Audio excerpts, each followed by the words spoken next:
This is the RPM Podcast. These guys are ruthless. They'll stick it in a hole that's not there. And here we are again, episode 189 of the RPM Podcast. It is April 27th, Tuesday night at 7:34 p.m.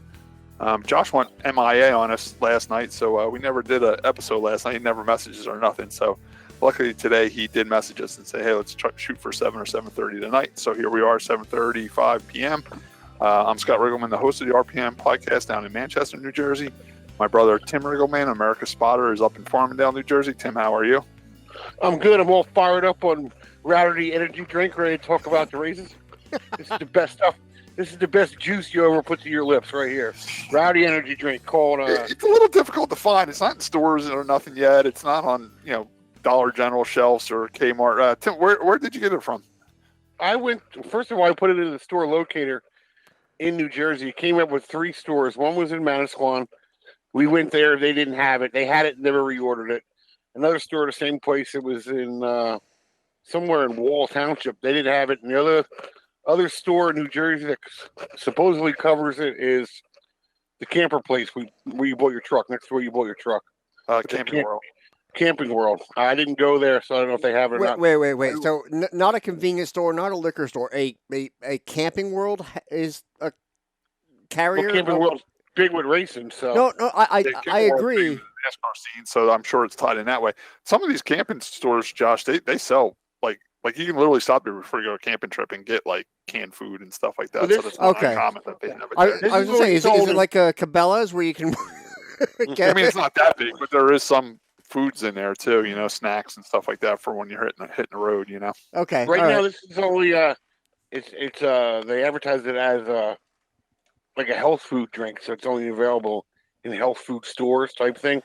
Okay. What is it like organic or something? It's supposed to be all natural, but there's some ingredients on here that don't sound all natural to me. But well, I mean, Kyle Busch and his wife Samantha are very athletic and into fitness, and they wanted to design a healthier energy drink, and this is supposed to be an alternative to a Monster because Monster's is filled with sugar. They tried to Red do Bull it with too. natural stuff to give you and energy. me being the poster boy for good health, I am happy to drink it. all right. So Have you noticed that it gave you more energy, Tim? Yeah, sure. all right. So Well, wait. Instead, if they're not using sugar, I mean, what is it for sweetness? I can tell you, it's on here. Well, it's supposed to have like natural juices in it, like berries and stuff like that. Okay, well, no, because like aspartame, like all the fake sugar stuff, gives The cancer sugar. yeah, that gives me headaches. So usually I'm having a Red Bull for the caffeine to help get rid of the headache. So having fake, I have to have the nasty real sugar. I tell you what, before I had this weight loss surgery and went on a stricter diet and watch what I ate, one of the things I do miss is the energy drinks, man. I love stopping that. I love going on a tow, like, say, Harrisburg, Pennsylvania, get a little tired, stop at a convenience store, grab a Monster energy drink, and just sip on that thing on the way home, man. I miss that. All close ethanol is the sweetener in it. Ethanol. It's damn good, boy. Damn good. Hold a lighter to it. Let me see what happens. For another test, put it in the freezer, see if it freezes. If it doesn't freeze, it's really potent stuff, like alcohol. It doesn't have bull semen in it like Monster. So we have to proof it, and yeah, okay. Now, all right. Anyway, enough of that. And now down in Waretown, New Jersey, we have the producer of the show, Joshua Matthews. Joshua, how are you? I'm awake now. All right, guys. We're pretty much just going to do Wall Stadium opening night tonight. We're going to try to do a quick hour and 15-minute show. We're not going to get to the NASCAR and these stuff. Maybe later dates we'll do it, but we just want to dedicate this show tonight on just Wall Stadium opening night. Maybe we'll hit the New Egypt Speedway results, but tonight we'll probably just focus on Wall Stadium. The only thing I did want to bring up as far as national stuff, just bring it up, get it out of the way. There were 2 things. There was, I believe it was Logano's roll cage and Derek Lancaster from the ARCA crash getting those burns.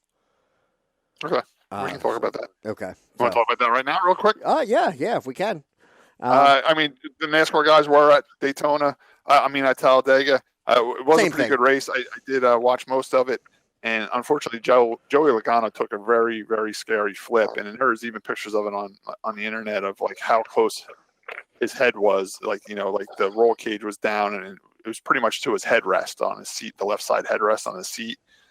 He did survive it. He was fine, totally fine. But it was a scary moment, that's for sure. I thought the cage held up relatively well. If you consider the forces involved, I mean, the cage did its job. Right. I mean, it protected him. Bottom line is the driver got out of the car unhurt, so the cage did its job. I mean, that's the big thing right there, But, I mean... Did it bend a little more than we'd like to see? Yeah, it did. Did it get a little too close to his head and headrest? Yeah, it did. But bottom line was he survived the wreck. Exactly. So, and NASCAR is going to take a look at it and, either come up with... Maybe a new bar will come up. We'll call it the Logano bar. Yeah. The ARCA race, I'm totally unaware of, Josh. I was at the racetrack on Saturday and didn't see any of the ARCA racing. What happened in the ARCA race that you wanted to talk about? Also at Talladega, they were racing. There was some side-by-side going on, and Derek Lancaster, I believe it was the 29 car, there was a little bit of contact, and he wiggled and went up, and he had a pretty hard impact with the right front of the car into the outside wall, and that broke something, as you would expect, and whether it was fuel or oil, I don't know. It's most likely the fuel pump on the right side of the motor. And fire erupted. I mean, and you saw smoke in the cockpit already. You see flames coming out the back, and he ended up, trying to get it stopped, obviously, but ended up spinning it through the grass or whatever. He was, there was a lot of smoke, a lot of fire, and they got him out. They got the fire out. He was okay.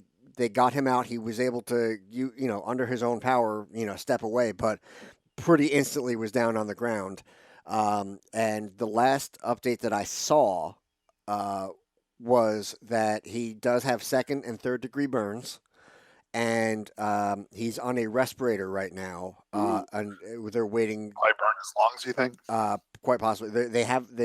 They're waiting to assess the damage on his lungs. So yeah, it was a pretty severe. Again, he got out, but fire is a scary thing in a race car. One other quick thing from the ARCA race I wanted to talk about real quick was 62-year-old Dave Mader finished second in that race. So I still have some time left to make an ARCA race.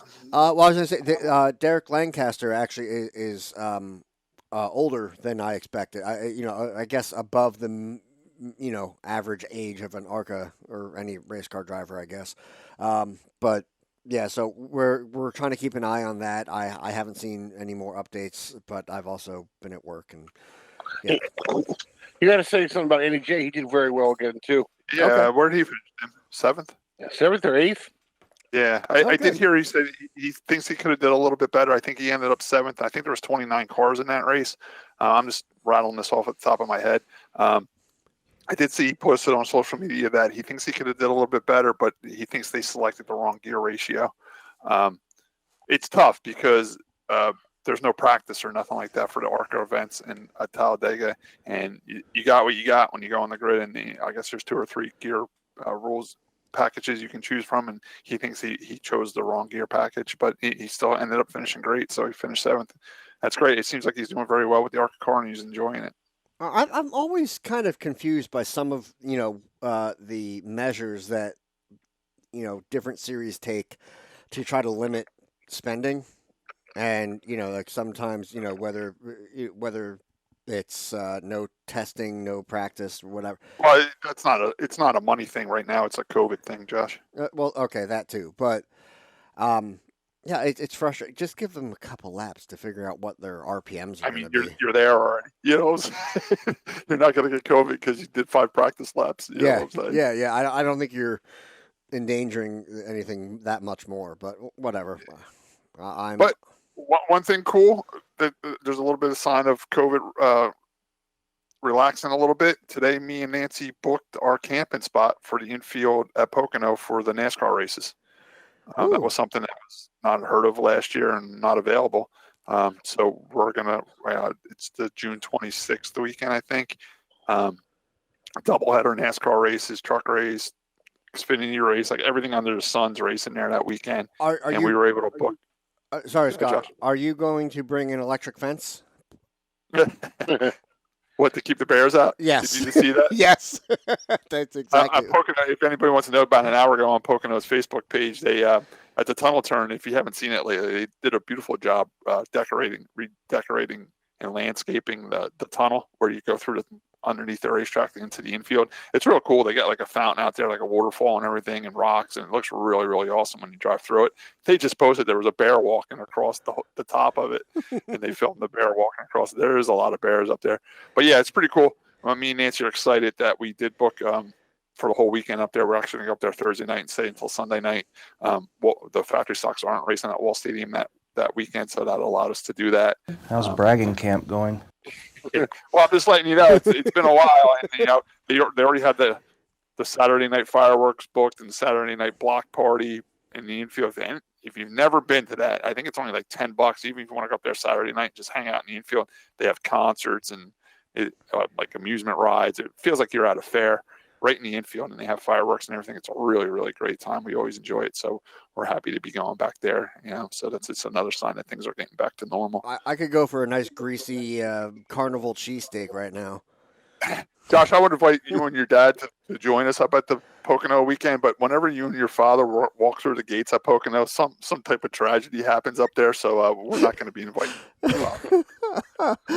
Oh, I deserved that. I don't think one car race finished since you and your dad bought tickets to go up there. What was it? Yeah, no, we were there for Wiccan's accident, and then there was another nasty accident the next year we went, and then that finished early because a major thunderstorm came through. Josh, you weren't there when the people got killed in the parking lot with the thunder and lightning, were you? No, but oddly enough, we were going to it when Bobby Allison had his bad wreck there. Oh, wow, that was in '88 or something, wasn't it? Yeah. Oh, wow. All right, well, we're way off track, so we said we were just doing Wall Stadium tonight, and here we are doing other stuff. All right, I was at the racetrack with my race cars, with mine and Nancy's factory stock. My brother was I was on the pit side. My brother was over on the grandstand side doing his spotting duties. Tim, did you just spot for Anthony Cecily this weekend? Yes, just Anthony.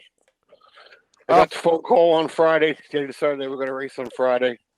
And, yep, I was there. And I noticed Anthony wasn't in his family car today. He was in a Saturday. He was in a very beautiful white and blue number 16 silver roll cage, chrome Nerf bars, chrome wheels. Can you tell us a little bit about what Anthony was driving Saturday night? That was Frankie Warwick's car. Frankie bought that car from Jimmy Blewett when Jimmy Blewett had his first sale out, or when he went dirt car racing the first time. Okay. That was one of Jimmy's car, and Frankie Warwick, I think he's the third, was going to drive it, and he drove it like once or twice and wasn't, he tried to come out of retirement. As everybody knows, Frankie used to race the modified tour, everything else, decided he wanted to try it again. Raced a couple times, didn't care for it. Jimmy drove it, won in the car, and then they parked it. And Frankie decided that it was time to bring it back out, so they brought it back out this weekend. I tell you what, a lot of people think that car looks plain. I love that car. I think it's a beautiful, beautiful race car. That's how I like race cars. Like, just well prepared, nice, clean, shiny cars, nice, simple number on it, chrome Nerf bars. I thought that car was beautiful. I really like the blue numbers, the white, blue, and silver. I think that car looks really, really nice. Yeah, there was something. He kept saying he thinks there was something bound up in the rear end somewhere. Once they get the mothballs out of it, I think he'll be fine. I hope. Give it some fiber. I hope that they continue to race it. So we'll see what happens. Do you know what the plan is? Do they plan on racing weekly or just? I'll let you know Friday about 7 o'clock. All right. One other thing I want to say, it was Wall Stadium's opening night, and we were blessed by the racing gods with a beautiful weather. What a beautiful day for racing. I woke up here early in the morning, finished loading all my stuff up. The plan was to leave here around 10:30. They originally announced that the office was going to be out open from 9 a.m. to noon, or 9 a.m. to get your pit licenses and all that stuff, before the race night start. And then, they also said pit gates were going to open at 2:30, 2 o'clock. Well, no, the pit gates were going to open at 1 o'clock. Practice was going to start at 2:30. So I'm like, Nancy, I'll get everything loaded up. We'll leave here around 10:30. We'll get up there around 11:30, and we'll have an hour to get or an hour and a half to get our pit spots and pit licenses. For some reason, we got up there and there was a sign on the door that the office wasn't open until noon. I don't know. They're saying they were short staffed. I really don't know why they didn't open at 9 a.m. like they originally had planned to. But me and Nancy were first in line to get in there to get our pit licenses and pit spots. And we were pretty impressed by what the new pit licenses look like. If people haven't heard yet, they really remind me of an old Great Adventure season pass, Josh, that we got back when we were kids, Yeah. With your picture on it and everything and a little barcode and everything. Whip it out, Scott. Yeah. Just wanted to show you to it. It's really cool. And they took they said stand against the wall, and they took your picture with a cell phone, and then they sent the image to the computer, and they printed it right out. It was pretty amazing how it worked. Let me see if I can hold that up where you can see it. Oh, there you go. There you go. Look at that. Oh, look at you all smiling. Yeah, pretty cool, ain't it? I thought it was really neat, And it's like it's a hard plastic card, right? Like a credit card? Yeah, just like a credit card size and everything. Put it in your wallet. I don't know what the barcode for is yet. They said that they'll tell us more about the pit license as they get them distributed to everybody. It was a little slow process. They couldn't get everybody done in time, so they were letting them in. And during the course of the night, you can go up and get your picture taken. At the driver's meeting, they announced that they're going to try the pit office open by 9 a.m. next week so that people can actually get their card. I was just one of the few that was able to get my card that day. So I thought it was pretty cool. With the barcode, I guess they're going to scan it when you sign in or the back gate, or maybe you don't have to sign in anymore. Maybe they'll just scan your card or whatever. That would be cool. Yeah. Well, actually, no. I think they still need a signature on file for. Well, I mean, they have her signature now. I mean, I filled out a release up there and stuff like that. So, yeah. Who knows? I'm interested to see where it goes. But I thought, look, just another step into the future of auto racing. We went from never having pit licenses to having a card and a paper card, and now it's a hard card with your picture on it. I thought it was pretty neat. I had no trouble getting my pit spots. That's all paid for. Got in the pits. My car was safety tech from Turkey Derby. Nancy's car got safety tech, and we practiced. Scott, how did you get the cars to the track? The new addition this year. Last year we would just tow. I would tow with my single car trailer and my old gold dually, and Nancy would actually have to tow her car up on the flatbed that I use every day at Riggleman Towing. This year we opted to do things a little bit different. I actually bought a 2-car trailer. I actually found it on Facebook Marketplace, and me and my brother Tim actually drove up to Poughkeepsie, New York a couple of weeks ago and picked the trailer up and bought it back, and it works great. I did use my old truck.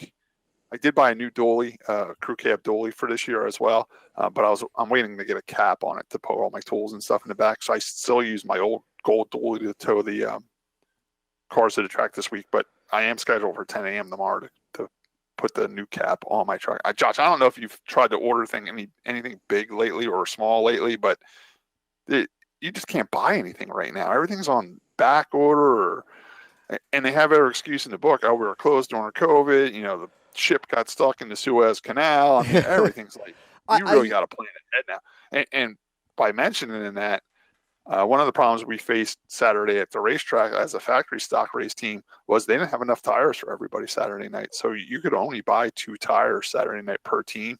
And we were supposed to be able to buy 6 to get started on. So I just ran my Turkey Derby tires with the tires I ran at Turkey Derby. That's what I raced on. Now this week, what would I have done since I don't have any? There was people scrambling and digging through other people's tire racks and trying to find the best set of tires they could. I didn't really because most people that were there this Saturday did race Turkey Derby. So if you start with 4 tires at Turkey Derby, I mean, I know the feature was 30 laps last week, and I did like a practice. I mean, Turkey Derby was 30 laps. I did an 8-lap heat race and 2 practices. So I maybe had 60 laps on my tires. So they were good to go. I mean, they were fine. So yeah, there was a little bit of a tire shortage, due to everything with COVID. It's just hard to get products right now. And so we actually had to fill out a tire sheet and hand it in, but I don't think that's going to be the tire sheet. I think next weekend we're going to be able to start fresh again. Okay. Yeah, no, that would be understandable after that, which, I mean, it's one of the things that you can't even put too much blame on the track for that. It's No, you know what? You know what's cool? I mean, Emily's doing a great job, and she actually texted me 9 a.m. Saturday morning saying, "Bring whatever tires you have because we're short. Our tire delivery on Friday was not what we expected, and we got to figure you can only buy 2 tires per car. Right. So whatever tires you have, bring them." So that's what we did. Yeah, that's tough. Yeah, it's a tough spot for them to be in. But you know what? And I didn't hear anybody complain after the race. Oh, I could have won if they would have had tires. I didn't hear none of that. Everybody made do with what you had. Yeah. Our race cars aren't as tire dependent as the modifieds or sportsman cars. We get plenty of laps out of our tires, and even if they sit a couple weeks, they're still usable. Okay. But I tell you what, we were granted a beautiful weather day, and as I say that, crazy that I feel bad for the 4-cylinder guys because they actually got rained out. I mean, there was a forecast for rain around 11 o'clock, and it came right around 10:45, and unfortunately, the 4-cylinder guys weren't able to race, and I felt really, really bad for them. By hanging around all day, we practice, you qualify, hang around all day, and then it's such a tease. Those guys were literally lined up with their cars running because there's only 5 laps left of the modified race. Like they are all fired up, belted in, and here comes the rain. I felt so bad for those guys.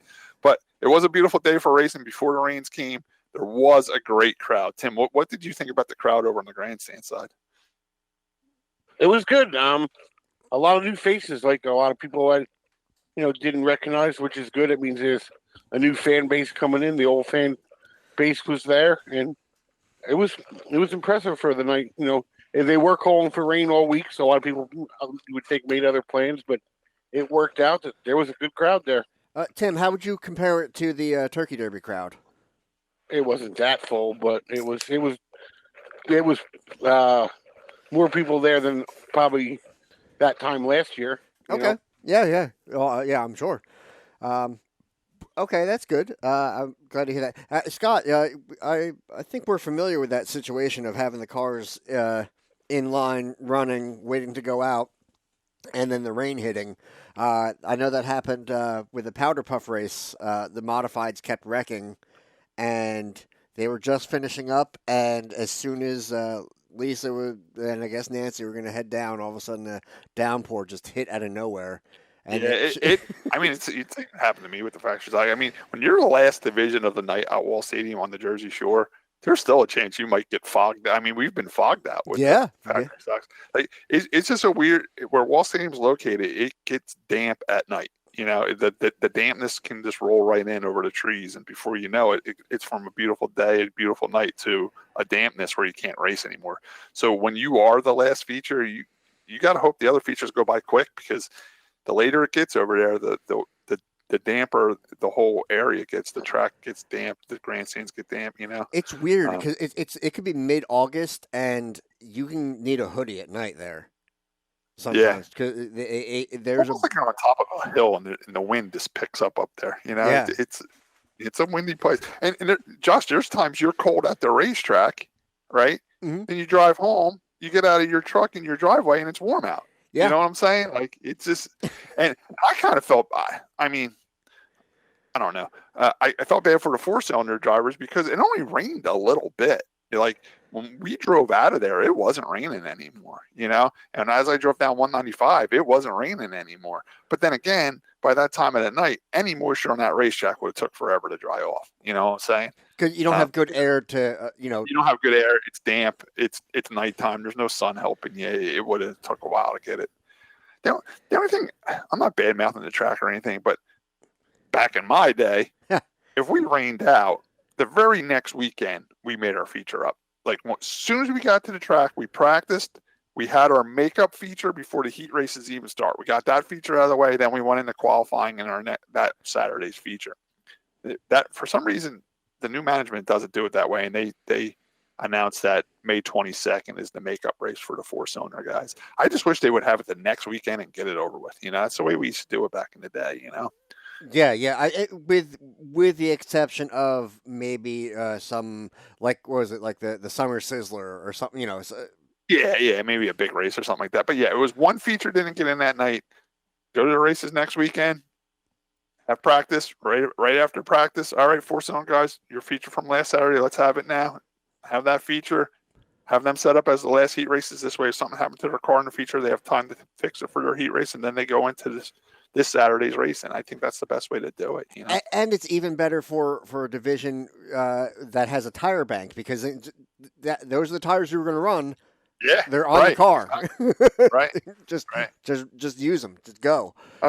But I mean, we'll get into this. We always talk about car count as we're doing each division's feature. But other than it being a good crowd for opening night, there was a good car count as well. There was a very decent car count. I mean, sometimes car counts aren't that great on opening night because people aren't ready yet, or they're waiting for their engine builder to finish their motor, or they're waiting for a part to come from somewhere. But the car counts were decent. Unfortunately, two or three noticeable people were not there. One was Kyle Sisko. I was shocked to see that he wasn't there with his beautiful orange modified. Tim, you know any reason why Kyle may not have been there? No, I have no idea. Everybody was, when I say people were asking around me in the stands, not asking me personally, but he was definitely missed. A lot of people were wondering where he is. I didn't see Brian to ask him, so I don't know. Yeah, the word around the pits was that they're cutting back this year, maybe just running the big shows. They're going to try to do about 7 or 8 shows when they can afford to buy the allotment tires and all that stuff. I'm hearing his next race will be the 3rd modified race of the season, which puts us around Mother's Day. So, yeah, Kyle Sisko was missed. Another car I noticed wasn't there in the modifieds was the 33 of Jason Treat. I didn't see his name in the results either. So I did see him in the pits, but I don't think he was there with a car unless he had problems with the car earlier in the day. And in our division, a very surprise no-show was Mikey Montano from Long Island in the beautiful number 12 car that won Turkey Derby. Unfortunately, we're hearing Mikey got hurt pretty bad on a fire call. He's a fireman in Freeport, New York, his hometown out there. And supposedly he got out of the fire truck and just pulled his calf muscle in his leg, like where it detached and like just rolled up into his leg. Actually, that also reminds me, real quick, Evergreen, their race director, works for the Penn DOT, and he got, was it sideswiped or hit by a car while on site on the road? Yeah, working on the side of the highway, right? Yeah. I heard they said he's going to be all right though, so it's not as bad as they originally thought. Yeah, he's in rough shape for sure. But, yeah. Whenever you get by a car, it's going to set you back a little bit. Yeah, but Mikey Montano, I heard he's out for like almost 3 months or something. While we're doing injuries, our number one critic, John Scooter Flores, had a major leg break at work, and he had to put screws in his leg, and he's been laid up for a couple weeks. He's actually started his first week of rehab. He's starting to get back together. But since he was our number one critic, I figured it would get well to Scooter. Yeah. Oh, well, how do you get the nickname Scooter? I don't know. Okay, we're gonna have to find out that story. Name, I think. Okay. Good, Scott. Yeah, but I mean, there was a few pretty notable race cars not there, and I'm sure that we always gain some and lose some, but that was just 3 or 4 of the notable ones I noticed that were not there for opening night. Like Tim said, there was a lot of new faces in the grandstands. I just want to tell a quick story. When the night was over, I walked upstairs to get paid as the modifieds were on the racetrack. As I was walking back in the gate, the crowd was walking out because it had started raining. And I heard some kid say to his father, "Dad, do they race here every Saturday night?" He's like, "Yeah, son, I think they do race here every Saturday night." The kid says, "Well, I want to come back next Saturday." So that was pretty cool. You know what I'm saying? Yeah. Like my brother said, there was a lot of new faces in the grandstands. And it's funny that my brother told me that because when we were in the pits, Elliot Wall said to me, he's like, "Scott, do you notice there's like a whole new crowd of like younger people here? Not younger, but, low 20s to 17. He's like, it seems like there's a ton of new people here, which is great. I don't know where they came from, but yeah, I did notice a lot of new people there too. So that was something I also noticed. With the great crowd and the great car counts, there was new people there. No, that's great. I mean, young blood is definitely good for keeping things alive and moving forward. Go ahead. Sorry. All right, so everything in practice went pretty smooth, and that brings us up to the drivers' meeting. I did go to the drivers' meeting. Emily does a great job at addressing the drivers at the drivers' meeting. She does thank us for coming out. She did apologize for the long line this morning in the morning for the pit licenses, and that it will be corrected next week. She did apologize for the shortage of tires. She did announce that all the racing purses are staying the same. Nothing's dropping. And she said she is going to reevaluate it in 3 or 4 weeks. And if the car counts are near full fields and the crowd stay good in the grandstand, she's even thinking about an increase for us for the purses. And she's going to try to pay us more if the budget allows. So that was pretty good news, You don't hear that often. No, you don't hear that often. You usually hear you'll be lucky if you get paid at all. You know what I'm saying? And she said she's definitely got raising the purses in mind if everything stays good and there's not a lot of rainouts and the car counts are good and everything. She says it doesn't have to be 24 cars a week in each division. She says as long as you're close to a full field, I will be able to afford to give you guys an increase in pay. Okay. Take it and run with it. That's what I say. She did talk a little bit about the 100-lap factory stock race that is going to be made up.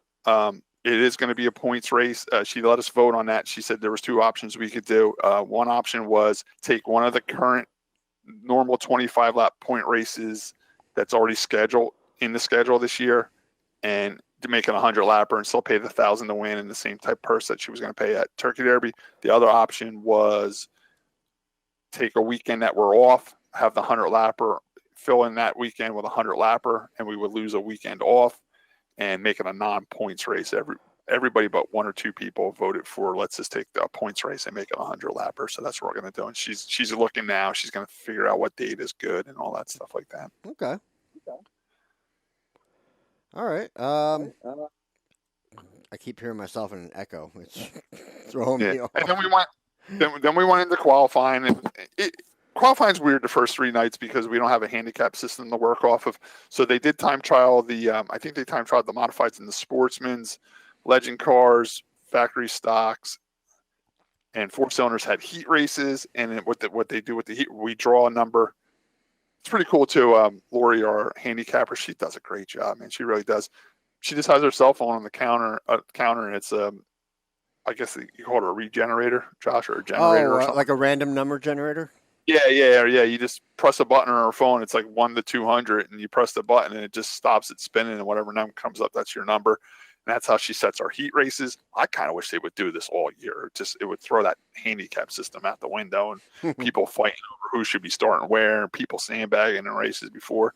So what happens is that gives you your starting lineup for your heat race.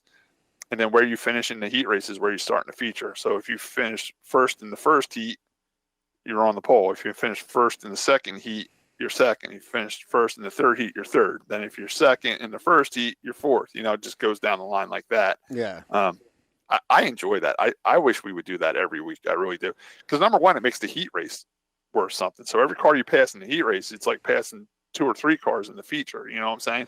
It's kind of like an 8-lap extension to your feature. That's the way I look at it. I enjoy that. I wish they would do that all year. I really would, because now the heat races have meaning, and you're going to race harder in your heat race and put a show on for the fans, Yeah. And it's not a useless heat race, because with the handicap system, as long as I finish in the top 6, I'm going to be starting where I'm starting anyway, I like it. I enjoy that. So, yeah, then, the heat races went off pretty good, and that brings us to, brings us to intermission. And, Tim, what was going on in the grandstands in intermission, man? I heard a lot of hoopla going on up there for intermission. They had some big transformer-looking robot in there, and they were playing disco music. Was there one or 2? I only saw one. There was one. Was it changing colors? Because I seen 2 pictures of it. It was different colors. Oh, yeah, it was changing colors. LED lights all over it. The kids loved it. Some of them were scared of it, and some of them were all over it. But it was a hit for the kids. And I tell you, that's the racetrack thinking outside the box, and they're trying to bring some entertainment to these kids that are, maybe the racing doesn't hold their attention as long as it should.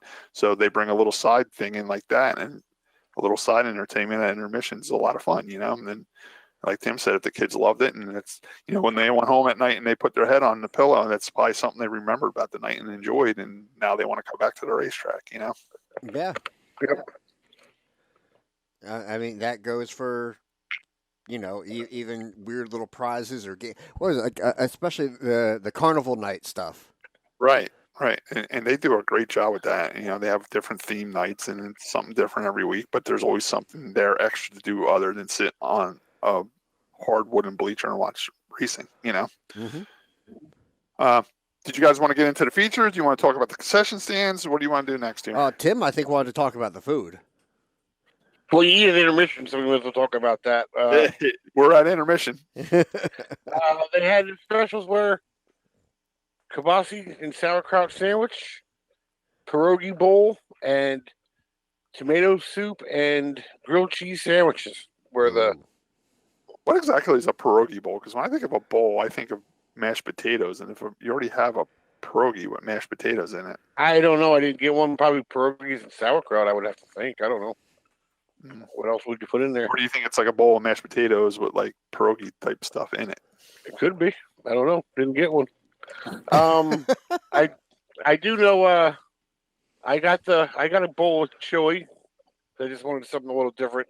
The girls got their staple chicken fingers and French fries, and I say it every week. They have the best chicken fingers there at any racetrack I've ever been to. Yep. And Matt Stern was there, and he's known for eating well. He had a kibasi sandwich. He said it was outstanding. So that's my review. I tell you what, the food must have been good because every time I walked over to the grandstand, there was a line. The line was back out to the grandstands. It was so long. Yeah. So that's good. That's good. That means people are actually, supporting the track. They're not eating before they come. They're not bringing Wawa in when they come. They're actually supporting the track. So that food must be pretty good, Yeah. I would say, honestly, when I would load up, I would usually stop at Wawa and grab just some Gatorades and stuff. That was my thing. I'd grab a cooler and get some drinks, and that way I didn't have to run up to the stand all the time for something to rehydrate myself. But another thing that happened at intermission was the leftover from Turkey Derby was the most popular drivers awards that are usually announced by Steve Barrett from Program you Dynamics. couldn't wait to bring this up, could you? At Turkey Derby, so he actually did it at intermission opening night, which was this weekend. I didn't write down the winners, but I think I remembered quite a bit of them. This year, I did not win the factory stock one. It was actually went to Brian O'Shea. So congratulations, Brian O'Shea, on being 2020 most popular factory stock driver. I know Eric Lane won the Sportsman one. I think Eddie McCarthy won the modified one. Tim, correct me if I'm wrong on that one, but I think it was Eddie McCarthy won the modified one. And I forget his name now, the late model guy. I'm actually friends with him too. Tollett? And now 56, Tim. Awkward silence. Well, I'll get back to it. I'm trying to think. I don't know. Buddy, right? Oh, Buddy Miller. Buddy Miller won most proper in the late models. I'm not sure about the legend car. Oh, I think it was the car that looks like the Skittles car. I think he won it. I can't think of his name right now either. But yeah, they did have the most popular driver awards. They held over from Turkey Derby. They did get that done and over with at opening night, so that was pretty cool. Everybody got their trophies down on the infield there. I'll think of the legend guy's car name too. He actually parks right in front of me. So that was cool that they did that. So that moves us on to the feature events, which always starts with the legend cars. They are on Hoosier tires. They did start going on Hoosier tires last year, and they're on Hoosier tires now. They were the first ones that rolled down the hill. Is it still a treaded tire? Yeah, they still got 3 or 4 lines in them. I think they look cool with the Hoosier tires on it. So they came down the hill first. Josh, you know how many cars did they have? 16. 60. That's pretty good for the legend cars for opening night, Yeah. So that is a good car count for them.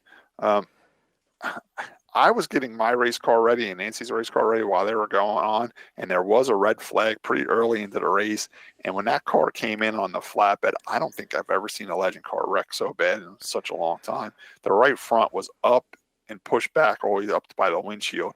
That thing was wrecked pretty hard. Tim, did you see any of the wrecks in the legend car race? Unfortunately, I did not see that wreck. But from the reaction of the crowd around me, it was pretty bad. It must have looked pretty bad anyway. So the legend cars actually had a pretty tough race. There was a lot of cautions, a lot of wrecks. Unfortunately, their race took quite a bit of time too. And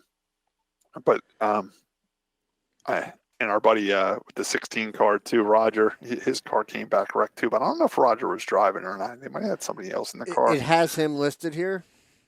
Okay. Maybe it was. I did see people over there working on the car, and one guy had a fire suit on. That wasn't Roger, but it just might have been another competitor over helping fix the car.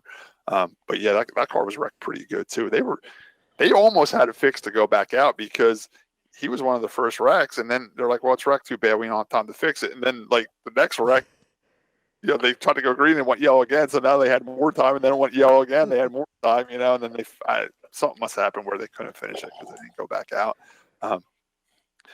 Yeah, but that's the legend car race. Josh, if you want to hit us with the top 10 with them. Yeah, sure. So Luke LeBrun gets the win. He's out of Massachusetts. Yeah, he came down from Massachusetts to race, and he got the win. That's pretty cool. Yeah, no, it makes the drive that much more worth it, huh? Then Mason McGee, Mike Alcaro, Rob Silver, Joe McGrath, Peter Bruno, Eric Green, Quinn Trimmer, Phil Bogdan, and Jeff Stevens. Peter Bruno might have been the most popular driver. I'm not really sure, though, but it might have been him. Well, out of the only other drivers I have were Leanne Sherry, Matt Verlangeri. Oh, God, I butchered that. I apologize. Verlangeri, that's Felix Verlangeri's cousin. Okay. That car has a pretty good story. Tim, you want to tell that real quick? Yeah, Felix is me and Scott grew up with Felix. Felix is a good family friend of ours. Raced bicycles in the backyard, right from slot cars, right on up with the rest of us. His cousin wanted to be a race car driver. The only other experience, I think he drove us. I want to say a slingshot, but it wasn't. It was a champ car at Atlantic City, I believe it was. Was the only other thing he had. He won one of those raffles, like where they raffle a car out, and he happened to win, and it was that legend car. And I think he bought $160 in raffle tickets and won the legend car. So he's got a $160 legend car, and now he's out racing at Wall Stadium. How cool is that? Honestly, ever being in a race car, he didn't do that bad. I've seen people do a lot worse their first time out. Well, it's one of those things. I mean, I tell you what, I've driven a legend car, and I have a lot of experience in race cars. I had trouble shifting the legend cars. I had trouble not shifting it, but just getting it going without stalling it out. Once I figured that out, I was fine. But they're tricky to shift. Yeah. Well, I was just going to say the cool thing about winning it is, with racing. I mean, yes, there's the cost of upkeep, but that hurdle of that initial investment just to get started. I mean, yeah, winning a car clears you of a huge part of that initial investment, and you can you might be able to hold your own after that. Yeah. Now you can buy a trailer and a fire suit and helmet and all that stuff because you didn't pay $10,000 for the car to start with. You know what I'm saying? Yeah. So, but then again, after you buy all that stuff, you're like, well, it went from $160 in raffle tickets, and now I'm $10,000 deep because I had to buy a pickup truck and tools and fire suit and helmet and Hans device. So sometimes winning a race car could be a bad thing in a raffle too. Yeah. Well, I mean, it's its own addiction. So. But I just thought that was a cool story that one of our childhood friends, his cousin, actually won a legend car in a raffle. And I think it was from Riverhead too, Tim, wasn't it? It was a Riverhead car? Yes, so now it's a Riverhead legend car is racing at Wall Stadium now. So that's pretty cool. And this goes to show you that all winter long when you see these raffles, they do work. They do work. Yeah, they do work. It's not a scam. It's not a rip-off thing. You can literally win a race car for $25 and be at opening night at Wall Stadium racing. You know what I'm saying? Oh, yeah. I got to go find Okay, next down the hill was our beloved Sportsman division. They They had a pretty good car count too. I tell you what, there was a lot of beautiful Sportsman cars there. They had 17 cars. They had 17 cars. That's good because last year they got a little down low, so they're starting off strong with 17 cars. And I tell you what, a lot of them were very, very nice race cars. Michael Carr showed up with a beautiful car, a brown and yellow number 25. He's racing with Timmy Steffen and Timmy Steffen's crew this year. That was a beautiful car, and unfortunately, he got caught up in one of the wrecks, and it got damaged pretty bad. It was a shame to see that beautiful race car wrecked. Another race car that got wrecked that I hated to see was our buddy Mike Smith. We call him Smitty. We talked about his car at Turkey Derby. He has a beautiful orange and white number 08 car. God, that thing came in worse than that Legend car I was just talking about, Josh. I mean, the right front was ripped off. The rear was bent out of it. The thing must have been on fire because it had fire extinguisher stuff all over it. I felt really bad for Smitty. You know how you normally set the car in front of the trailer and you try to like straighten out enough to put it on the trailer? Mike Smith's one of my favorite race car drivers just because he just does it differently than everybody else. Like, he's there to have a good time. And don't get me wrong, he was dejected because his car was destroyed, but they never tried to even change the flat tire or anything. They just had the tow truck push it right on the trailer, all bent, flat tires, parts hanging off it. The guy pushed on the trailer, he threw a couple straps on it, and he walked over to the grandstands. That was it. The car was on the trailer. We'll worry about it later. Or I'd be running up to the parts truck and buying everything and trying to get it, start fixing it there for next week. He's like, push it on the trailer. We're done for the night. Let's just go in the grandstands, Yeah, time Tim, to go have a see beer. how that wreck happened with Smitty? The one D. Tommaso kid to 38, and Okay. Adam Lucicero's brother, Christian, Yes. were running side by side for like 7-8 laps. Yeah, I heard that. I heard because I was at my car waiting And, for our race was next, and I heard them announcing that over the loudspeaker. They and it were sounded doing like it. they were having a great race together. They were doing a hell of a job, and the accident happened going down into turn one, and I was down not where I normally was. I would have been right there to see it, but I was more towards the other side of the flagger stand last week, and it was right in that little blind spot that you have from where I was sitting. I don't know if to me, they must have came together right out of, it must have been like a racing accident because, and then they wrecked it. Apparently, they were second and third at that time, or even first and second. I don't remember. And they came in, and then there was like the initial wreck, and then everybody, like 3 seconds later, you hear everybody go, "Oh!" They're the bad wrecks when someone comes in a little late and piles into it. Smitty came in a little bit too late, and I saw a replay of it. I actually sent the link to you and Josh on the thing to see it. He came in there hard, and and I guess he ripped the carburetor off of the fuel pump, and it caught on fire. And I got a lot of text messages and stuff. I was not spotting for Smitty, so I spotted for him on Turkey Derby, right? Yeah. I just didn't get the phone call, or they decided to use somebody else. I don't know what happened there, but did he hit the guardrail or another car when he piled into it? He hit another car, I do believe. Oof. I'm going to turn this down a little bit. I hope Smitty can get it fixed, but she looked pretty bent up, so we'll have to wait and see if Mike Smith. Hey, Josh got it on the TV. Now we're going to watch TV with Josh. Yeah, why not, right? It's a like a short minute clip. in there. Yeah. So I think thankfully everybody was okay. Once again, the track crew was right on top of it. Fire was out.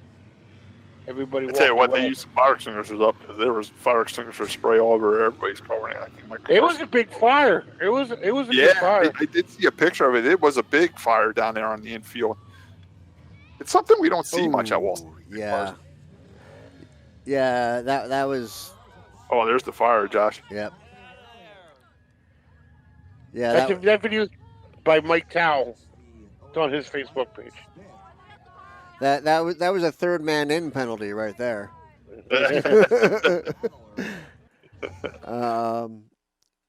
Yeah, I'll see if I can. Yeah. Okay, so if anybody wants to see the wreck, Mike Towell, former owner of Mike's Performance, he has it on his Facebook page, the video. Yeah, I'm going to dump it over onto this screen here. Yeah, maybe Josh can share it on our RPM podcast so you can see what we're talking about on our Facebook page. Yeah, he was trying to go low to avoid it, but that hole was closing up fast. Yeah, that second. Oh! Yeah. And you see them running over there right away to take care of that. I mean, the track crew is great, and I mean, It's almost like the track crew gets there too soon. Like the cars are still moving, man. Like they get there scary fast. yeah. But I mean, by the time I was saying that, there's 2 ambulances already down, on the flat, ready to take care of it. Which I mean, that's just major kudos to them. And apparently that crash made it. Oh wait, Josh. Wait, Go Josh ahead. shuts that off. I can't hear it. Shut that thing off. There you go. And it was pretty bad when it must have made it to the Winston whatever Cup NASCAR Cup World, because one NASCAR spotter that I know texted me, "You're supposed to push the button before you tell them to slow down." I was like, no, it wasn't me. Well, hopefully all the cars that were damaged in that wreck can get repaired and make it back next Saturday. I did see on Facebook that Michael Carr was already out to oval speed this morning, so I'm sure he was out there getting parts to try to get his car fixed for this weekend. I hate seeing cars get torn up any time of the year, but it's really tough when it gets torn up over the night. I did talk to via text. I talked to Smitty to ask him if he was okay. He says yes, he's in better shape than the car. Tommy Farrell runs a top-notch operation. If he wants that car fixed, it'll be fixed. So hopefully they'll be back out, depending on what they decide to do. All right, Josh, go ahead and hit us with the top 10 of the Sportsman race. Absolutely. So Jake Nelke, which, we've barely talked about so far tonight, gets the win. Then Kevin Davison, Carson DiGiantomaso, Neil Rutt III, Rob Anderton, Kenny Reeves, Jeffrey Loesch, Teddy Kramer, Chris Silvestri, and Jimmy Wolcott. Congratulations to Nelke. I know his family works real hard, and they're at it for a couple of years. So I think they're going to be a force to reckon with. I think they're going to be able to run with the 33 and the 38. Charlie's kids. Charlie has a top-notch race team over there. I think he has a little competition with Nelke. The division's strong when it comes to fast race cars. With Kevin Davison now back from the modified division back down to the Sportsman, he's going to be a threat every week. You got 4 or 5 good cars in that division that can win any night of the week. It's basically going to turn down where you start and if you miss the race. Yeah. You know what I'm saying? And I'm going to go out on a limb too. If Michael Carr can stay consistent where he races win week in and week out, I think he'll be a force to reckon with by mid-season. He's got Ormsby helping him with setup. He's got Timmy Steffen and his crew working on the car. He's got beautiful. It's a beautiful race car. He was my good. brother knows Mike from back in the Flemington days. Mike was pretty much back in the day at Flemington. He was basically a John Blewett, the third protege. John took a liking to Mike Carr and really helped him out. And John always says that Mike was one hell of a driver. So I think Tim is right. If he can shake the bad luck off, and I think Mike will get a couple of wins as well. Okay. What next down the hill was? Oh, actually, Scott, real quick. I saw you driving through Lakewood. Were you coming from Barney's today? No, I was actually dropping it. I didn't take a picture of it. I actually picked up a 1937 Plymouth. Okay. And it was rotted pretty bad, and it was pretty much held together with ropes. They tied ropes through the doors and around the roof and everything. A Mexican family actually bought it, and they said they're going to restore it. I actually took it to, the heart of Lakewood, man. Like the houses were like falling down type part of Lakewood. And I put it right in their driveway, and they were all out there looking at it, and they said they were going to restore it. And I'm like, yeah, good luck with this thing, because half of it fell off my truck. It fell onto the bed of my truck. I had to basically sweep the bed of my truck off when I took the car off, though. There was so much rust on the bed of my truck. Wow. Okay. All right, so next down the hill was the American Steel, the factory stocks, one of the more popular divisions at the racetrack. I think we had 22 cars, Josh. We did have 23, but unfortunately Steve Mangano had a transmission failure in practice, and he wasn't able to make the call come feature time or heat races. So isn't that the worst? We talked before about wrecking on opening night, but to have your car all together and then opening night, an expensive piece just breaks down. It's not even a wreck. by talking to him a little bit at the track, I said, "Hey man, I've broken because the bell housing just cracked on that automatic transmission." Ooh. I said, "Steve, the only time I've ever done this in a race car, I did it at Thompson. We actually broke 2 transmissions in the same weekend. So we looked a little further, and we ended up having a bent drive shaft, and the drive shaft was breaking the transmissions." I said, "You might want to check out your drive shaft." And then I saw he put on Facebook that he thinks his crankshaft is bent in his motor, and that was breaking the transmission. So not only does he have transmission troubles, he thinks he's got to rebuild the motor now too. Oh wow! Yeah, actually, it's funny. There was Felber kept breaking bell housings, and he was all about. He had a custom cross member Okay. that the trans mounted to, and the thing was, it was a solid mount. It wasn't. So he didn't have no rubber mount. He had nothing to give, so the transmission was breaking. Exactly. The engine was torquing and trying to rock, and the trans was trying to. Something called a trans mount. Yeah, yeah. You need that little bit of give. That. Yeah. It's pretty common for a transmission to blow up in a division. Does Harry Reid bring any of those to the track ready to go, or? I used to actually bring one for Harry. I used to have 2, and if somebody needed one, he would get it. But the last time I sold, he sold it right at the racetrack. I never got another one replaced. I don't know if I think he usually has one right either at his house or at Bay where he can go run and get it for you real quick. But it's not easy to change our transmissions at the racetrack. I did it before. The one time we actually just loaded up, went to Tim O'Shea's auto repair down the road and used his lift and everything. But it's not like changing a transmission to modify. It's a big, heavy automatic transmission. You got to be pretty dedicated to do it at the racetrack, Yeah, I mean, yeah, it's doable, but having a do lift. It once, but we got the car as high as we could up on the jack stands, and Harry actually came over and helped us change it. And I had Jimmy Herbert and my Uncle Danny, and we actually changed it at the racetrack. But it was one of those things that broke in first practice, and then I'm like, as long as it's done for the feature, who cares? Let's just take our time and do it, But not everybody's gonna, by then you might just say it's not worth it, put it back on the trailer and fix it at home during the week, My problem is I don't have a lift at home. I had to. Your problem is you didn't have a transmission. Well, yeah, I don't have a transmission now, but whenever I did the change, I had to. I used the engine hoist to lift up the front end of the car, and then I would take the backhoe and use that to lift the rear end of the car and get it high enough in the air that I could get the trans out. I tell you what, at home though, I can literally change it in 30 minutes here on the lift with a trans jack and stuff. But on your back, man, those automatic transmissions are tough. You're trying to bench press that and get something. No. And the other part is the stock firewall fight you too. Oh, you're trying to get those top. The bolt, yeah. But yeah, we had 22 cars. We rolled down on the track. Brian O'Shea had one of those dream nights where he used the phone generator to pull a good starting spot. He started on the pole in his heat race, and not only did he start on the pole in his heat race, he started on the pole in the first heat race. So the winner of the first heat race gets to start on the pole in the feature, which Brian won the heat race, so he was able to start on the pole in the feature. And I'm pretty sure he led every single lap and just walked away with it and got the win. Brian's been working very hard with the factory stocks. They have more than one car. He goes to all the practices. He's very, very dedicated to winning races over there, and he just had one of those dream nights at the racetrack, where he's won his heat race, won the feature, he won most popular driver award. He had a great night at the racetrack. Congratulations to Brian.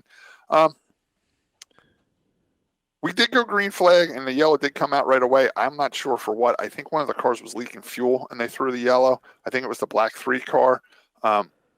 They just wanted to get him off the track, and they must have let him keep going because he did race. Maybe his fuel cap was off or something like that, but he was leaking a lot of fuel, so they did throw the yellow, and we had a restart. Then we went quite a long ways running green. Unfortunately for me, when the yellow came out, I slowed down. The guy behind me didn't slow down and push me up in the Joe Maggio, and it put a slice in my right front tire to the point where it was leaking air, but very, very slowly. So I was able to finish the race. But by the end of the race, I had about 15 pounds of air in my right front tire. And we run around 34, 35 pounds of air in the right front. And my car started pushing really, really bad towards the end, but I was able to finish. I ran the race mostly in 3rd or 4th, and I ended up 6th. So I'm just happy that I was able to finish. Because when I came in, I'm like, I'm going to have to adjust the car next week. It got tight. And then when I got out of the car, I was, picking up my tools and everything, and I walked by the right front. I'm like, oh, this could be a problem. I looked at the slice. I grabbed the tire gauge and only had about 15 pounds of air in it. So I found what my problem was. Well, that's kind of a good a relief to know that it's. And it was a relief that the track didn't have tires, so I cut an old tire and not a brand new tire. So that kind of worked out for me too. So yeah, it is a relief in a way, but it's a bummer that, you know, I think I could have finished better if my tire wasn't going down, but it's an easy fix, you know, and it wasn't a brand new $104 tire. It was an old tire I was probably going to discard after this week anyway. So all in all, I had a fun night. Nancy had a fun race. She ran very well. She almost finished on the lead lap. She got lapped with only a couple laps to go and only by first and second place. Didn't she have a new record lap time for her personal best? Yeah, I did. She did a 16:246, I think it was. That's her best lap time. And wow. When she goes to track, she strives to just do better for herself, you know, and she's getting there, you know. For the factory stocks, I think the track was good. I know my brother was saying, you know, for the modifieds, he thinks in the Sportsman, he thinks some of the wrecks were caused by the dampness of the night. And he said that track had like that shiny look to it. Josh, you know, when it gets damp over there, it has that shiny look to it. Yep. It kind of did have that. But with the factory stocks with the heavier cars and the lower speeds, we weren't affected by it. Matter of fact, in my heat race, I ran on the outside of John Bowers for 6 or 7 laps, and I thought the outside was really, really good. Tom, Andrew Cross's crew guy, he's the one that actually sprays the track with the sticky stuff now that Alan Brenner's not available. And he asked me how it was, and I thought he did a great job. And I think we had 2 crews of racing with the factory stocks because I think the outside was just as good as the inside. And it was a lot of fun racing with us. Well, a lot of beating and banging in ours. Elliot did a great job. I think he started 10th, and he was able to work his way up to 2nd. He was definitely the one doing the most passing. Like I said, Brian had a great 91. It was just a fun race. It really was. And after the race, I didn't see anybody yelling and screaming at each other. Matter of fact, a couple people came over and apologized. Oh, I ran in the back of you. I'm sorry. And me and Joe Manjo talked for a while. Like, everybody it was a fun race. Like, I seen more shaking hands and saying, man, that was a lot of fun tonight than I've seen in a long time. And I hope that keeps going with us. I'm glad to hear that. I missed those races. And yeah, Scott, you know, for a while there last year, it felt like every time you got out of the race car, someone was yelling at you or you were yelling at somebody, and there was a lot of people yelling and screaming. When I got out of the car this Saturday, people were happy. I mean, people were happy. You know, it was just, there wasn't a lot of wrecks or nothing, and there was only, I think, 1 yellow or something. So it was just like, it was a race. Like, the whole time you were on the track, you were racing. It was just a good time, you know? Yeah. So that was good to be a part of. Go ahead, Josh. It was top 10 for the factory stock, guys. Okay, so as you mentioned, Brian O'Shea from O'Shea's Auto gets the win. Elliott Wall in second. Scott, you forgot to mention your buddy Nick Catone in third. He had a good day too. He won his heat race. The heat race I was in, I finished second. Nick won his heat race. He's another one. He had a good starting spot. He started on the pole in the second heat race. But I mean, he's still fairly new. I mean, he's not. I guess not a rookie now, but I mean, he's still fairly new, and that's. He's another one he's like Brian. He's working real hard. He's at all the practices. You know, he's really studying it. He's doing good. I think he's in his 3rd year now, so he's doing well. He ran very good. He had a great run. Yeah, that's awesome to see. 4th was Joe Manjo. Then we had Brian DeSarno, Scott Riggleman, AJ Jadecki, Billy Both, Kevin Flores, and John Bowers. Yeah, it was a lot of fun. I mean, the factory stock division showed up with 23 cars, 22 took the green.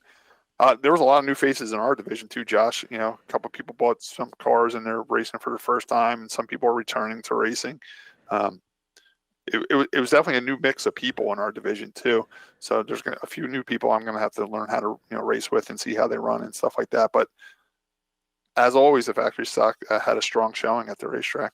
Yeah, I'm glad to see that the division's still running strong and so popular. Yeah. So all right, and then after that, the Mighty Modifieds came rolling down the hill. Vroom vroom. How many cars did the Mighty Modifieds have there, Josh? 19. Yeah, great. That's awesome. That's a good showing for opening night. I like it. That's a really good showing. Yeah. Tim, where did you guys start? Do you know? He's thinking about it. I think like 6. I think. Oh, you started that far up? Yeah. Unfortunately, the Modifieds had a little bit of a tough race too. I know Josh likes to pick on the Sportsman cars, but the Modifieds had. I mean, other than the factory stock division, the legend cars had a tough night, the Sportsman's had a tough night, and the modifieds had a tough night. So we can't really pick on the Sportsman's this week because the modifieds had a tough night too. There was a lot of beating and banging and spinning, and there was a couple of good wrecks in that as well. Andrew Krause was flying. I think he set fast time in time trials. Did he start on the pole, Tim? Yeah, pole or outside pole. Yeah. Yeah, he started. And he's one of the few guys that if when you have a choice, if you want the inside or the outside row, he always takes the outside row. And he's really good on the outside there. So he was pretty much the car to beat. Unfortunately, Eddie McCarthy did get up there and was challenging for the lead, and I think he was even leading for a little while. He got by him at one point, and the yellow came back out. Yeah. Yeah, I think Eddie McCarthy really had something for Andrew Krause, but on one of the restarts, he broke the shifter. The shifter broke, and that put him out for the night. Like a cable broke, or like the knob they don't came have off. Shifter cables modified. I'm sorry. I meant like something linkage wise, or like the knob come off. He jammed the linkage up. He did get back into pits. They did put the car up in jack stands, and they were able to free up the linkage and get it unjammed. And he did make it back out on the track. I think he made it all the way back up to like third or fourth too. Yeah. We'll see that in the results. Another car that was real fast and was having a good night, unfortunately had to drop out early, was Blake Barney. I'm hearing Blake Barney had a fuel pump go bad, and he lost fuel pressure. He's had some rough luck lately. Yeah, they really have. So unfortunately, Blake wasn't able to finish. He lost the fuel pump, and I it's pretty devastating to Blake because I know his family plans on racing for the track championship there. So to start the season with a DNF is always tough when you're racing for a championship. But maybe it's a good sign because I saw that he finished 14th. And maybe he should have changed his number to 1 and he would have won. Yeah. But another car that was there, and I don't know if he made it out for the feature other, was Tyler Truex. I think he had engine problems too. And they said he had motor issues. Yeah, so there might have been 20 modifieds there, Josh, and one didn't make it out for the feature. Yeah, anything you want to add to that race, Tim? I didn't really see it. I was loading my race car stuff up. You got to see the race. Anything you want to talk about in that race? A notable driver, and I wouldn't say it because I ain't bragging about him because I think he's the greatest out there, but Steven Reed came out of nowhere at the end. He was definitely probably the best car at the end of that race. A couple more laps, he might have gotten by. Did Steven finish second? Yeah. Because at the end the scoring was so screwed up, I don't know who was where. Yeah. No. He was definitely. I don't know if he was saving his car to the end or his car just didn't drop off as much as everybody else, but he was coming. He was probably real mad. It started raining. Yeah, those 5 laps might have made a difference for him. That definitely hurt him the most. Like I said, Anthony's car just wasn't up to snuff yet. They'll get it there. See Anthony coming to the pits a couple of times. They were trying to. Yeah, well, we were in at the back of the car. Yeah, we were in the back, and the cars on the track where it was going to be a minute, so he came in to basically use the rest of the night as a test session, Right. And it got a little bit better, but then we were out of laps. The only other thing I can say about the race is there was a lot of inconsistency with the tower and the pace truck under a couple of the restarts. There was a bit of a mess. I forgot to mention it too during my factory stock race, Josh. The yellow light actually turned on a couple of times as we were racing, and there was no yellow. Like the green light was on, and the yellow light would flash on, and the green light would stay on, and they would shut the yellow off. It actually happened twice, which is not a good thing. That's something they got to work on. That you can't have that happen. Yeah, it's one. This is one of those things. I don't want to bash the track, but you also got to be critical of certain things that are gonna confuse drivers, or you get somebody that slows up and either you lose a position or you cause a wreck. Right. Because of you something can't like have that during a race because I know at one time I thought about slowing down, but I didn't. But the car in front of me did slow down, so I had to slow down, and then you got a guy behind you. You can't have that during a race, and it happened twice. And I'm actually going to mention it and ask what was going on there. Sometimes it could be just a short, in the wiring itself, but I don't know. I don't know why the yellow came out. I'm in the car, so I can't tell if there was like a spin and they were thinking about throwing the yellow and they didn't, but I didn't hear anything on the receiver. And the yellow light and the green light was on. So I just kept going, but it did happen twice, and it made it confusing. Yeah. Yeah, there's like in the modified was, it's like you come to the line, they double you up, and the lights go out, and you go all the way back around, and the pace car will coming off of turn 2, and come down into the infield. But one time, this was like the third debacle with the restart. The one time, they're coming off of turn 2, the lights are on, the lights go off, and the pace car starts picking up speed. I'm like, all right, boy, we're going here, we're going. He gets to like turn 3 and slows down, and the car's all back up, and then he pulls off on the front stretch coming out of 4.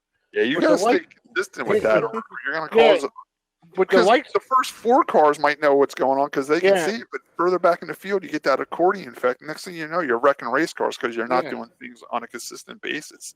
So now he's going off at turn 4 with the lights on.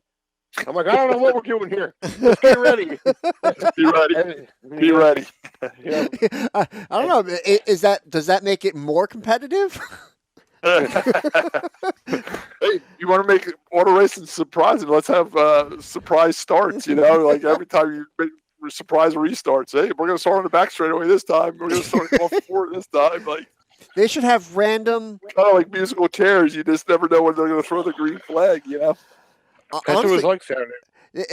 How about this for an idea? Have NASCAR? They have their scoring loops. What if we had lines around the track, and so when you're under caution, okay, great, you have to stay matched up, and the light goes out, pace truck pulls off, and then they just turn the green on at some point, and whatever line you're at, just go. They got a hard enough time scoring going back to the left. Yeah. The way to wreck cars, but it would make it more exciting. All right, so unfortunately the rains did come. Tim, how many laps were left? Like 5? 5, like 5 to go, yeah. So unfortunately the modified race got cut short by 5 laps. Other than Stephen Reed making a charge, we might have seen a change for a win, but who knows? Unfortunately for everybody, it rained, and they did throw the checker flag, and Andrew Krause was declared the winner. Josh, go ahead and with the top 10 for the modifieds, please. All right. Andrew Krause gets the win, followed by Stephen Reed, Eddie McCarthy, Chris Andretta, Mark Rogers, Tommy Martino, Eric Lane, Glenn Slocum Jr., Joey Merlino, Adam LaCicero. And then, Tim, I'll just bring you in here. Anthony Cecily finished in 11th. See, now, I could have swore we went across that line. We were 5th or 6th. We must have passed out. Tim, I could have sworn you told me on the phone, we finished 5th or 6th. I read Justin Brad's press release. So who knows? Either I was totally mistaken, or we passed 5 cars in one lap, and they put us back. Or the press release is wrong, because Eric Lane put on Facebook they finished 8th, and then in this press release they were 7th. So who knows? Yeah, it was a mess.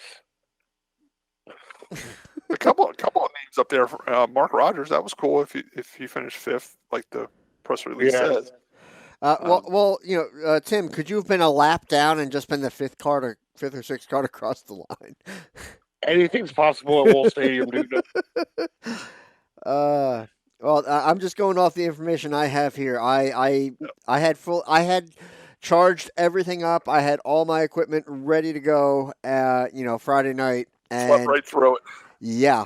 I went to bed and I did not wake up till about 7 on Saturday night. That was all right, guys. Well, that pretty much, unfortunately, that wrapped up racing at Wall Stadium Saturday night.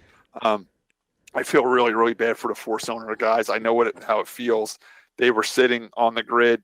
When there's 5 to go, the pit steward up in the pits, which was Eric Graham this week, signals you to fire your engine up. It's 5 to go. Start warming your engines up. We're going to pull you down on the track. Sure enough, they're sitting there with their motors running. They're all strapped in, helmets on. Rains come. They direct them back to the pits, and their race was postponed for the night, and they weren't able to race. It's a heartbreaker. And like I said earlier in the show, that they're going to make that race up on May 22nd for the 4-cylinder guys. I really feel bad for the 4-cylinder guys. It's just the way the cookie crumbles every once in a while over there. Tim, real quick, you had mentioned about the media coverage regarding schedule for the day. That's what Scott was talking about. The What? press release saying open at 9. Yeah, and they Oh. didn't open at 12. And we did apologize for that. They were shorthanded staff-wise, so they weren't able to open up at 9 a.m. like they hoped to. They were running late and stuff like that, and it kind Okay. of backed everything up. She I did get it. apologize for that, and she is going to make it up next week by opening it up earlier so everyone can get their pit licenses and stuff. All right. Yeah, it was open at night. You know, there was a couple bumps and bruises in the road. I mean, it's first night for the race car drivers. It's first night for the race fans. I'm sure some race fans forgot their cushion or their favorite blanket or, their favorite snack. The officials had a couple of tough nights. We just talked about the pace truck pulling off at different spots and the yellow lights coming on during the race. It's open at night. Everybody plays get back into rhythm. We'll work it all out and get better it's just like how, we don't have a preseason like football does. Football has preseasons to work out the kinks, Mhm. So this was open at night, we're going to have a few mistakes as we go along. But overall, it was other than the four cylinders not getting a racing, which is very tough. It was a good night. It really was. It was a perfect opening night. And I hope everybody that got damaged in their race cars can make it back next week. Looking forward to next week. I think they already put out what's going on next week too. So you might want to check that out. But yeah, as long as the weather's good, we'll be back there Saturday. Yeah, I'm trying to think. Let's see. They're saying grandstands will open at 4:30. Current plans call for that. Okay. The modified Sportsman factory stocks and four cylinders and legend cars are all set for next week. Yeah, I Supposedly. think someone actually sent me the schedule of events. Let me. I would need to double check that because when are the late models coming back? I don't know. I think not until May, like middle of May or something like that. Okay. There's not much talk about the late models, that's for sure. I'm a little nervous for that division. I feel for him, but at the same time, I also understand from the track's perspective. If you only have 6 cars out there, and you're trying to put on a show. So I mean, Okay. For next week, they announced the feature races to follow. The legend cars will be first at 25 laps. The fast fours will be 25 laps. Modifieds will be the third feature with 40 laps. Factory stocks will be the fourth feature with 25 laps, and Sportsman will be the last feature with 25 laps. okay, well they did one thing right. And now the fast four should definitely be able to get their race in because they're the second feature. So Yeah. I'll go with that. it's good.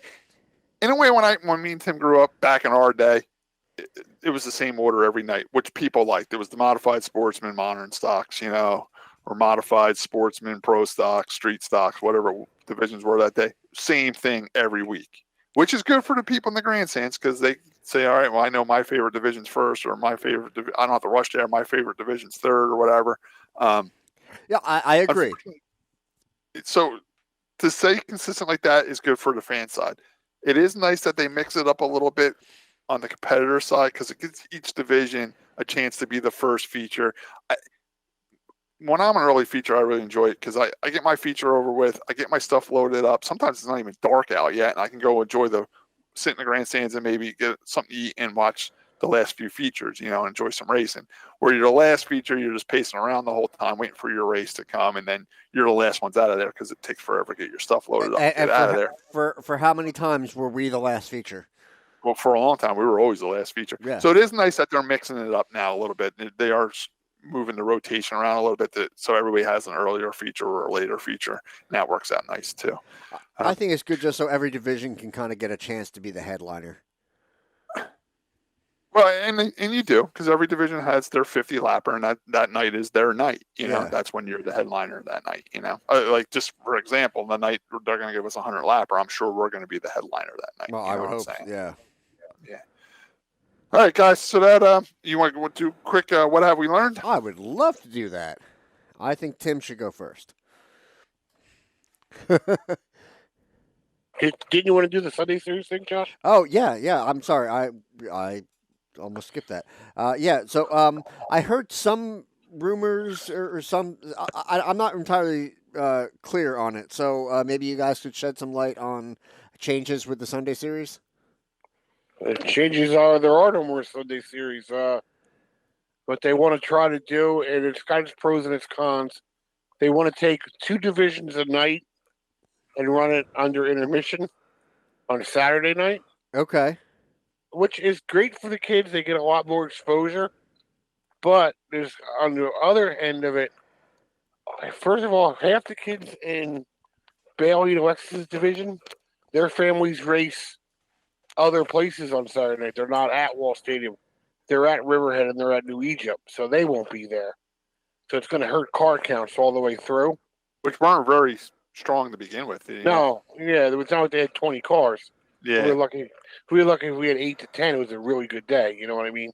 And the other thing is, like, another kid in Bailey's class is Mark Rogers' son.